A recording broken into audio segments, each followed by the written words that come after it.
Okay, we're going back in time. Remember when I said I lived in... I didn't. In fact, you won't remember because I didn't say it. Stony Road. It was in the song at least. So I lived in Stony Road. And what that was a little ground floor flat. And Dawn owned it. It's now a nursery. Turned it into a nursery. You'll see why they turned it into a nursery. But I lived in the ground floor flat with another mate from church.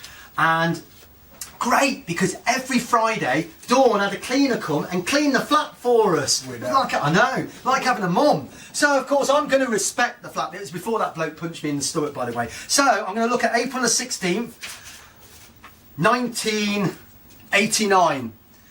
And this was a typical day, so we rewind the clock, we're back at church. So sorry to go back, I'm not wearing this tracksuit, although it's probably not far off the era. So I've been to church, 10:15 prayer meeting, 10:30 breaking the bread service, 12:30 dinner with Gauze for dinner, 3 o'clock teacher training with Pastor Warner, 4 o'clock free time Gauze called round, 6 o'clock prayer meeting, 6:30 gospel service. Terry Green from church gave me a lift home and he chatted for 15 minutes.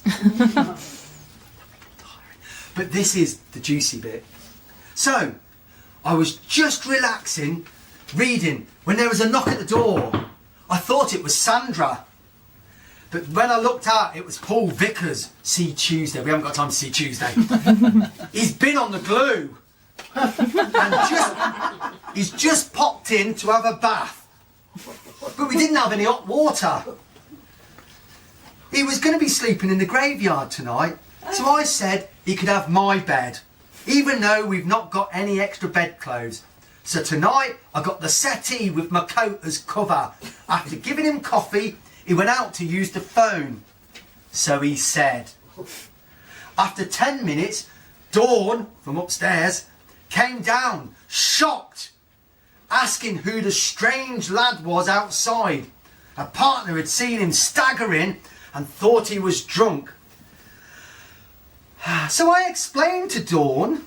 Yeah, so I just said, oh, it's just a Gluesniffer and we're just like, letting stay the night, and, you know. And she turned around and said, after tonight, it would have to stop. So I went outside into the rain and found Paul. He was at the end of the street sniffing. I told him to stop, and then 2 minutes later he came home. And needless to say, very shortly afterwards, mysteriously, that flat was turned into a nursery and I had to go. I don't ever know what happened to Paul.